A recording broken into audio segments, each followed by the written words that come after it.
from the finance bill.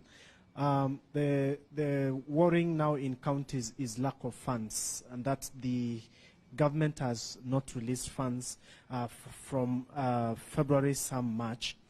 What do you think of the willingness of this government to support devolution? And number two, some political parties are complaining not to have received the political parties' funds. Has ODM received the funds, and what do you think is going forward in terms of the democracy in supporting the political parties?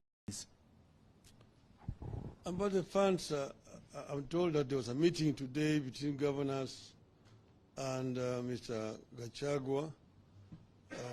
So I don't want to talk about, but all the times you have condemned the delay by the national government to remit funds to the county government. This government is actually trying to kill devolution, because if they're saying that they inherited an empty copper, you want to ask yourself, up to August last year, there were never any delays.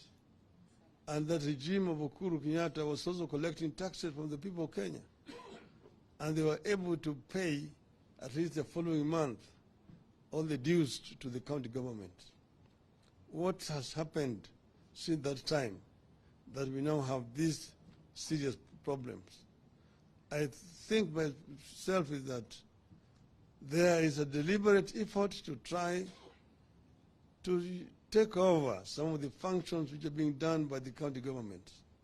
But also, everybody knows that corruption has shot up very exponentially since this regime came into power. So we have said ourselves that this regime is not up to what the Kenyans expect. And we are going to tell Kenyans what to do. I've been asked whenever I go, tangaza maandamano.